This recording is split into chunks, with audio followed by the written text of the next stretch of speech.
Kejadian pasal 36. Keturunan Esau.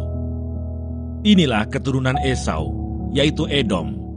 Esau mengambil perempuan-perempuan Kanaan menjadi istrinya, yakni Ada, anak Elon orang Het, dan Oholibama, anak Sibeon orang Hewi, dan Basmat, anak Ismael, adik Nebayot. Ada melahirkan Elifas bagi Esau, dan Basmat melahirkan Rehuel, dan Oholibama melahirkan Yeus, Yaelam, dan Korah. Itulah anak-anak Esau yang lahir baginya di tanah Kanaan. Esau membawa istri-istrinya, anak-anaknya lelaki dan perempuan, dan semua orang yang ada di rumahnya, ternaknya, segala hewannya, dan segala harta bendanya yang telah diperolehnya di tanah Kanaan. Lalu pergilah ia ke negeri lain, dan ia meninggalkan Yakub adiknya itu. Sebab harta milik mereka terlalu banyak, sehingga mereka tidak dapat tinggal bersama-sama, dan negeri penumpangan mereka tidak dapat memuat mereka, karena banyaknya ternak mereka itu. Maka menetaplah Esau di pegunungan Seir. Esau itulah Edom. Inilah keturunan Esau, bapa orang Edom di pegunungan Seir. Nama anak-anaknya ialah Elifas, anak Ada istri Esau, Rehuel, anak Basmat istri Esau. Anak-anak Elifas ialah Teman, Omar, Sefo, Gaitam, dan Kenas. Timna adalah gundik Elifas anak Esau. Ia melahirkan Amalek bagi Elifas. Itulah cucu-cucu Ada istri Esau. Inilah anak-anak Rehuel, Nahat, Serah, Syama, dan Misa. Itulah cucu-cucu Basmat istri Esau. Inilah anak-anak Oholibama istri Esau itu, anak Ana, anak Sibeon. Ia melahirkan bagi Esau Yeus, Yaelam, dan Korah. Inilah kepala-kepala kaum Bani Esau, keturunan Elifas anak sulung Esau. Ialah kepala kaum Teman, kepala kaum Omar, kepala kaum Sefo, kepala kaum Kenas, kepala kaum Korah, kepala kaum Gaitam, dan kepala kaum Amalek. Itulah kepala-kepala kaum Elifas di tanah Edom. Itulah keturunan Ada. Inilah keturunan Rehuel anak Esau, kepala kaum Nahat, kepala kaum Serah, kepala kaum Syama, dan kepala kaum Misa. Itulah kepala-kepala kaum Rehuel di tanah Edom. Itulah keturunan Basmat istri Esau. Inilah keturunan Oholibama istri Esau, kepala kaum Yeus, kepala kaum Yaelam, kepala kaum Korah. Itulah kepala-kepala kaum Oholibama istri Esau, anak Ana. Itulah Bani Esau, yakni Edom, dan itulah kepala-kepala kaum mereka. Keturunan Seir. Inilah anak-anak Seir, orang Hori, penduduk negeri itu. Lotan, Shobal, Sibeon, Ana, Disyon, Eser, Disyan. Itulah kepala-kepala kaum orang Hori, anak-anak Seir di tanah Edom. Anak-anak Lotan ialah Hori dan Heman. Dan saudara perempuan Lotan ialah Timna. Inilah anak-anak Shobal, Alwan, Manahat, Ebal, Shefo, dan Onam. Inilah anak-anak Sibeon, Aya dan Ana. Anak inilah yang menemui mata-mata air panas di padang gurun ketika ia sedang mengembalakan keledai Sibeon ayahnya itu. Inilah anak-anak Ana, Disyon, dan Oholibama anak perempuan Ana. Inilah anak-anak Disyon, Hemdan, Esiban, Yitran, dan Keran. Inilah anak-anak Eser, Bilhan, Sya'awan, dan Akan. Inilah anak-anak Disyan, Us, dan Aran. Itulah kepala-kepala kaum orang Hori, kepala kaum Lotan, kepala kaum Shobal, kepala kaum Sibeon, kepala kaum Ana, kepala kaum Disyon, kepala kaum Eser, dan kepala kaum Disyan. Itulah kepala-kepala kaum orang Hori, kaum demi kaum di tanah Seir. Raja-raja Edom. Inilah raja-raja yang memerintah di tanah Edom sebelum ada seorang raja memerintah atas orang Israel. Di Edom yang memerintah ialah Bela bin Beor dan kotanya bernama Dinhaba. Setelah Bela mati, Yobab bin Serah dari Bosra menjadi raja menggantikan dia. Setelah Yobab mati, Husram dari negeri orang Teman menjadi raja menggantikan dia. Setelah Husyam mati, Hadad bin Bedad menjadi raja menggantikan dia. Dialah yang memukul kala orang Midian di daerah Moab dan kotanya bernama Awit. Setelah Hadad mati, Samla dari Masreka menjadi raja menggantikan dia. Setelah Samla mati, Saul dari Rehobot yang di pinggir sungai menjadi raja menggantikan dia. Setelah Saul mati, Baal-Hanan bin Akbor menjadi raja menggantikan dia. Setelah Baal-Hanan bin Akbor mati, Hadar menjadi raja menggantikan dia. Kotanya bernama Pahu, dan istrinya bernama Mehetabel, binti Matred binti Mesahab. Inilah nama kepala-kepala kaum Esau menurut kaum dan tempat mereka dengan nama mereka masing-masing. Kepala kaum Timna, kepala kaum Alfa, kepala kaum Yetet, kepala kaum Oholibama, kepala kaum Ela, kepala kaum Binon, kepala kaum Kenas, kepala kaum Teman, kepala kaum Mibsar, kepala kaum Magdiel, dan kepala kaum Iram. Itulah kepala-kepala kaum Edom menurut tempat kediaman mereka di tanah milik mereka. Edom ialah Esau, bapa orang Edom. Kejadian pasal 37. Yusuf dan saudara-saudaranya. Adapun Yakub, ia diam di negeri penumpangan ayahnya, yakni di tanah Kanaan. Inilah riwayat keturunan Yakub. Yusuf tatkala berumur 17 tahun, jadi masih muda, biasa mengembalakan kambing domba bersama-sama dengan saudara-saudaranya, anak-anak Bilha dan Silpa, kedua istri ayahnya. Dan Yusuf menyampaikan kepada ayahnya kabar tentang kejahatan saudara-saudaranya. Israel lebih mengasihi Yusuf dari semua anaknya yang lain, sebab Yusuf itulah anaknya yang lahir pada masa tuanya. Dan ia menyuruh membuat jubah yang maha indah bagi dia. Setelah dilihat oleh saudara-saudaranya bahwa ayahnya lebih mengasihi Yusuf dari semua saudaranya, maka bencilah mereka itu kepadanya dan tidak mau menyapanya dengan ramah. Pada suatu kali bermimpilah Yusuf, lalu mimpinya itu diceritakannya kepada saudara-saudaranya. Sebab itulah mereka lebih benci lagi kepadanya. Karena katanya kepada mereka, "Coba dengarkan mimpi yang kumimpikan ini. Tampak kita sedang di ladang, mengikat berkas-berkas gandum. Lalu bangkitlah berkasku dan tegak berdiri. Kemudian datanglah berkas-berkas kamu sekalian mengelilingi dan sujud menyembah kepada berkasku itu." Lalu saudara-saudaranya berkata kepadanya, "Apakah engkau ingin menjadi raja atas kami? Apakah engkau ingin berkuasa atas kami?" Jadi makin bencilah mereka kepadanya karena mimpinya dan karena perkataannya itu. Lalu ia memimpikan pula mimpi yang lain yang diceritakannya kepada saudara-saudaranya. Katanya, "Aku bermimpi pula tampak matahari, bulan, dan 11 bintang sujud menyembah kepadaku." Setelah hal ini diceritakannya kepada ayah dan saudara-saudaranya, maka ia ditegur oleh ayahnya, "Mimpi apa mimpimu itu? Masakan aku dan ibumu serta saudara-saudaramu sujud menyembah kepadamu sampai ke tanah?" Maka iri hatilah saudara-saudaranya kepadanya, tetapi ayahnya menyimpan hal itu dalam hatinya. Yusuf dijual ke tanah Mesir. Pada suatu kali pergilah saudara-saudaranya mengembalakan kambing domba ayahnya dekat Sikem. Lalu Israel berkata kepada Yusuf, "Bukankah saudara-saudaramu mengembalakan kambing domba dekat Sikem? Marilah engkau kusuruh kepada mereka." Saud Yusuf, "Ya Bapa." Kata Israel kepadanya, "Pergilah engkau melihat apakah baik keadaan saudara-saudaramu dan keadaan kambing domba, dan bawalah kabar tentang itu kepadaku." Lalu Yakub menyuruh dia dari lembah Hebron, dan Yusuf pun sampailah ke Sikem. Ketika Yusuf berjalan ke sana kemari di padang, bertemulah ia dengan seorang laki-laki yang bertanya kepadanya, "Apakah yang kau cari?" Saudnya, "Aku mencari saudara-saudaraku. Tolonglah katakan kepadaku di mana mereka menggembalakan kambing domba." Lalu kata orang itu, "Mereka telah berangkat dari sini, sebab telah kudengar mereka berkata, 'Marilah kita pergi ke Dotan.'" Maka Yusuf menyusul saudara-saudaranya itu, dan didapatinya lah mereka di Dotan. Dari jauh ia telah kelihatan kepada mereka, tetapi sebelum ia dekat pada mereka, mereka telah bermufakat mencari daya upaya untuk membunuhnya.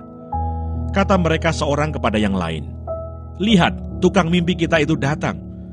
Sekarang marilah kita bunuh dia dan kita lemparkan ke dalam salah satu sumur ini. Lalu kita katakan, seekor binatang buas telah menerkamnya, dan kita akan lihat nanti bagaimana jadinya mimpinya itu."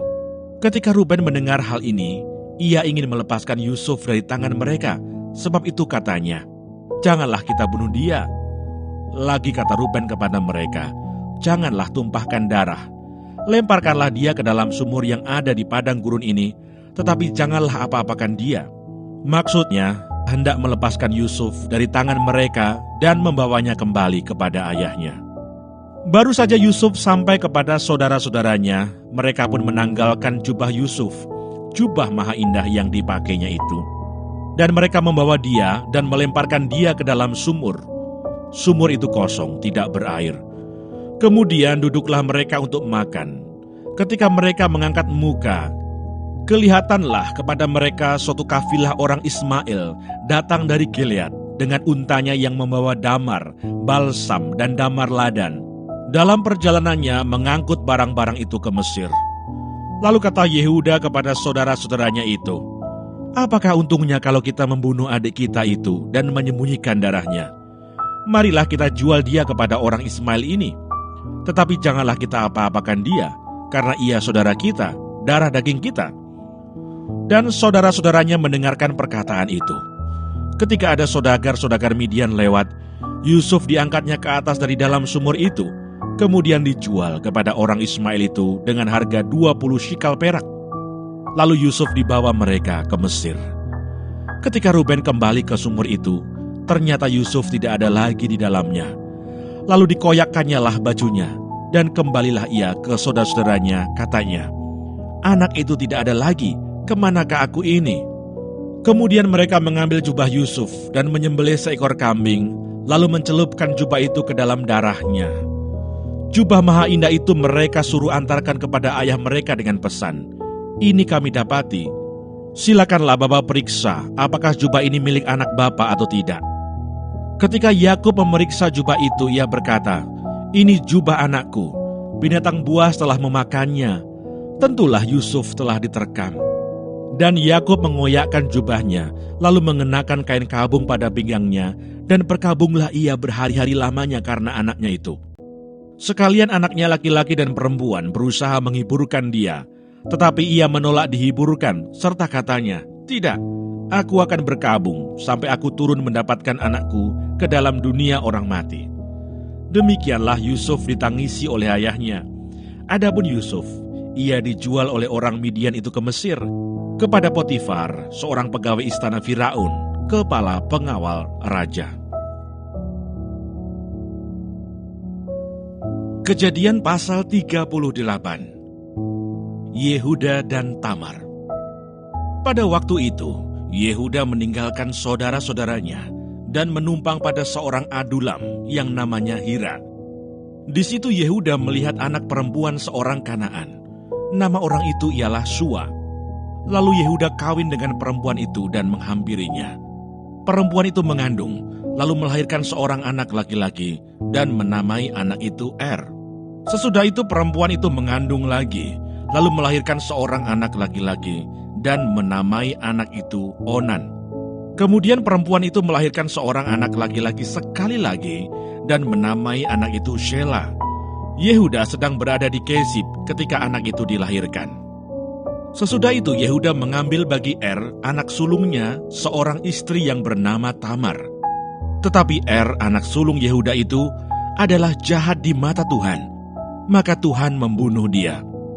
Lalu berkatalah Yehuda kepada Onan, "Hampirilah istri kakakmu itu, kawinlah dengan dia sebagai ganti kakakmu, dan bangkitkanlah keturunan bagi kakakmu." Tetapi Onan tahu bahwa bukan ia yang empunya keturunannya nanti. Sebab itu setiap kali ia menghampiri istri kakaknya itu, ia membiarkan maninya terbuang, supaya ia jangan memberi keturunan kepada kakaknya. Tetapi yang dilakukannya itu adalah jahat di mata Tuhan. Maka Tuhan membunuh dia juga. Lalu berkatalah Yehuda kepada Tamar, menantunya itu, "Tinggallah sebagai janda di rumah ayahmu, sampai anakku Shela itu besar." Sebab pikirnya, jangan-jangan ia mati seperti kedua kakaknya itu. Maka pergilah Tamar dan tinggal di rumah ayahnya. Setelah beberapa lama, matilah anak Sua, istri Yehuda. Habis berkabung pergilah Yehuda ke Timna, kepada orang-orang yang menggunting bulu domba-dombanya, bersama dengan Hira, sahabatnya, orang Adulam itu. Ketika dikabarkan kepada Tamar, bapa mertuamu sedang di jalan ke Timna untuk menggunting bulu domba-dombanya, maka ditanggalkannya lah pakaian kejandaannya. Ia bertelekung dan berselubung, lalu pergi duduk di pintu masuk ke Enaim yang di jalan ke Timna, karena dilihatnya bahwa Shela telah menjadi besar dan dia tidak diberikan juga kepada Shela itu untuk menjadi istrinya. Ketika Yehuda melihat dia, disangkanyalah dia seorang perempuan sundal, karena ia menutupi mukanya. Lalu berpalinglah Yehuda mendapatkan perempuan yang di pinggir jalan itu serta berkata, "Marilah, aku mau menghampiri engkau," sebab ia tidak tahu bahwa perempuan itu menantunya. Tanya perempuan itu, "Apakah yang akan kau berikan kepadaku jika engkau menghampiri aku?" Jawabnya, "Aku akan mengirimkan kepadamu seekor anak kambing dari kambing dombaku." Kata perempuan itu, "Asal engkau memberikan tanggungannya sampai engkau mengirimkannya kepadaku." Tanyanya, "Apakah tanggungan yang harus kuberikan kepadamu?" Jawab perempuan itu, "Cap materaimu, serta kalungmu, dan tongkat yang ada di tanganmu itu." Lalu diberikannya lah semuanya itu kepadanya, maka ia menghampirinya. Perempuan itu mengandung daripadanya. Bangunlah perempuan itu, lalu pergi, ditanggalkannya telekungnya, dan dikenakannya pula pakaian kejandaannya. Adapun Yehuda, ia mengirimkan anak kambing itu dengan perantaraan sahabatnya, orang Adulam itu, untuk mengambil kembali tanggungannya dari tangan perempuan itu. Tetapi perempuan itu tidak dijumpainya lagi. Ia bertanya-tanya di tempat tinggal perempuan itu, "Di manakah perempuan jalang yang duduk tadinya di pinggir jalan di Enaim itu?" Jawab mereka, "Tidak ada di sini perempuan jalang." Kembalilah ia kepada Yehuda dan berkata, "Tidak ada kujumpai dia." Dan juga orang-orang di tempat itu berkata, "Tidak ada perempuan jalang di sini." Lalu berkatalah Yehuda, "Biarlah barang-barang itu dipegangnya, supaya kita jangan menjadi buah olok-olok orang. Sungguhlah anak kambing itu telah kukirimkan, tetapi engkau tidak menjumpai perempuan itu." Sesudah kira-kira 3 bulan dikabarkanlah kepada Yehuda, "Tamar menantumu bersundal, bahkan telah mengandung dari persundalannya itu." Lalu kata Yehuda, "Bawalah perempuan itu supaya dibakar." Waktu dibawa, perempuan itu menyuruh orang kepada mertuanya mengatakan, "Dari laki-laki yang empunya barang-barang inilah aku mengandung." Juga dikatakannya, "Periksalah siapa yang empunya cap meterai serta kalung dan tongkat ini." Yehuda memeriksa barang-barang itu lalu berkata, "Bukan aku, tetapi perempuan itulah yang benar, karena memang aku tidak memberikan dia kepada Shela anakku, dan ia tidak bersetubuh lagi dengan perempuan itu." Pada waktu perempuan itu hendak bersalin, nyatalah ada anak kembar dalam kandungannya, dan ketika ia bersalin, seorang dari anak itu mengeluarkan tangannya, lalu dipegang oleh bidan, diikatnya dengan benang kirmisi serta berkata, "Inilah yang lebih dahulu keluar." Ketika anak itu menarik tangannya kembali, keluarlah saudaranya laki-laki dan bidan itu berkata, "Alangkah kuatnya engkau menembus keluar." Maka anak itu dinamai Peres. Sesudah itu keluarlah saudaranya laki-laki yang tangannya telah berikat benang kirmisi itu, lalu kepadanya diberi nama Serah. Kejadian pasal 39. Yusuf di rumah Potifar.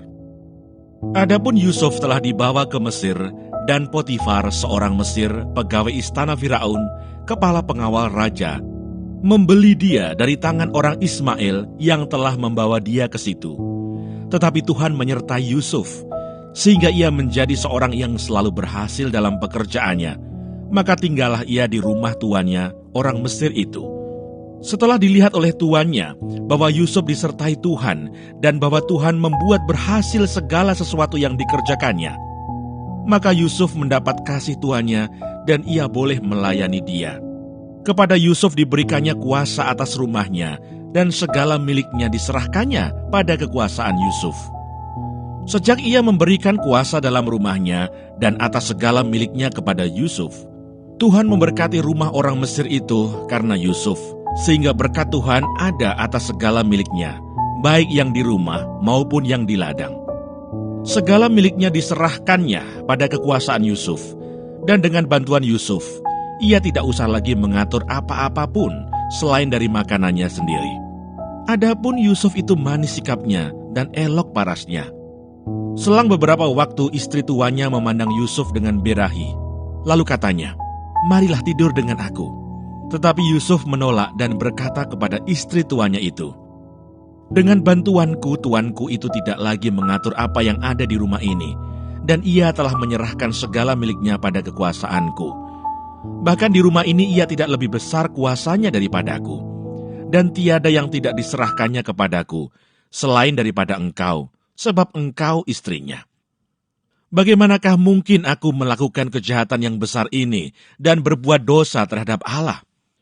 Walaupun dari hari ke hari perempuan itu membujuk Yusuf, Yusuf tidak mendengarkan bujukannya itu untuk tidur di sisinya dan bersetubuh dengan dia. Pada suatu hari masuklah Yusuf ke dalam rumah untuk melakukan pekerjaannya, sedang dari seisi rumah itu seorang pun tidak ada di rumah. Lalu perempuan itu memegang baju Yusuf sambil berkata, "Marilah tidur dengan aku." Tetapi Yusuf meninggalkan bajunya di tangan perempuan itu dan lari keluar. Ketika dilihat perempuan itu, bahwa Yusuf meninggalkan bajunya dalam tangannya dan telah lari keluar, dipanggilnyalah seisi rumah itu, lalu katanya kepada mereka, "Lihat, dibawanya kemari seorang Ibrani, supaya orang ini dapat mempermainkan kita. Orang ini mendekati aku untuk tidur dengan aku, tetapi aku berteriak-teriak dengan suara keras. Dan ketika didengarnya bahwa aku berteriak sekeras-kerasnya, ditinggalkannyalah bajunya padaku, lalu ia lari keluar. Juga ditaruhnya baju Yusuf itu di sisinya, sampai tuan rumah pulang." Perkataan itu jugalah yang diceritakan perempuan itu kepada Potifar, katanya, "Hamba orang Ibrani yang kau bawa kemari itu datang kepadaku untuk mempermainkan aku. Tetapi ketika aku berteriak sekeras-kerasnya, ditinggalkannya bajunya padaku, lalu ia lari keluar." Baru saja didengar oleh tuannya perkataan yang diceritakan istrinya kepadanya, "Begini begitulah aku diperlakukan oleh hambamu itu," maka bangkitlah amarahnya. Lalu Yusuf ditangkap oleh tuannya dan dimasukkan ke dalam penjara, tempat tahanan-tahanan raja dikurung. Demikianlah Yusuf dipenjarakan di sana. Tetapi Tuhan menyertai Yusuf dan melimpahkan kasih setianya kepadanya, dan membuat Yusuf kesayangan bagi kepala penjara itu. Sebab itu kepala penjara mempercayakan semua tahanan dalam penjara itu kepada Yusuf, dan segala pekerjaan yang harus dilakukan di situ, dialah yang mengurusnya. Dan kepala penjara tidak mencampuri segala yang dipercayakannya kepada Yusuf, karena Tuhan menyertai dia, dan apa yang dikerjakannya dibuat Tuhan berhasil. Kejadian pasal 40. Mimpi juru minuman dan juru roti. Sesudah semuanya itu terjadilah, bahwa juru minuman Raja Mesir dan juru rotinya membuat kesalahan terhadap tuannya, Raja Mesir itu. Maka murkalah Firaun kepada kedua pegawai istananya, kepala juru minuman dan kepala juru roti itu. Ia menahan mereka dalam rumah kepala pengawal raja, dalam penjara tempat Yusuf dikurung. Kepala pengawal raja menempatkan Yusuf bersama-sama dengan mereka untuk melayani mereka. Demikianlah mereka ditahan beberapa waktu lamanya. Pada suatu kali bermimpilah mereka keduanya, baik juru minuman maupun juru roti Raja Mesir yang ditahan dalam penjara itu. Masing-masing ada mimpinya. Pada satu malam juga, dan mimpi masing-masing itu ada artinya sendiri. Ketika pada waktu pagi Yusuf datang kepada mereka, segera dilihatnya bahwa mereka bersusah hati. Lalu ia bertanya kepada pegawai-pegawai istana Firaun yang ditahan bersama-sama dengan dia dalam rumah tuanya itu, "Mengapakah hari ini mukamu semuram itu?" Jawab mereka kepadanya, "Kami bermimpi, tetapi tidak ada orang yang dapat mengartikannya." Lalu kata Yusuf kepada mereka, "Bukankah Allah yang menerangkan arti mimpi? Ceritakanlah kiranya mimpimu itu kepadaku." Kemudian juru minuman itu menceritakan mimpinya kepada Yusuf, katanya, "Dalam mimpiku itu tampak ada pohon anggur di depanku. Pohon anggur itu ada 3 carangnya, dan baru saja pohon itu bertunas. bunganya sudah keluar, dan tandan-tandanya penuh buah anggur yang ranum. Dan di tanganku ada piala Firaun.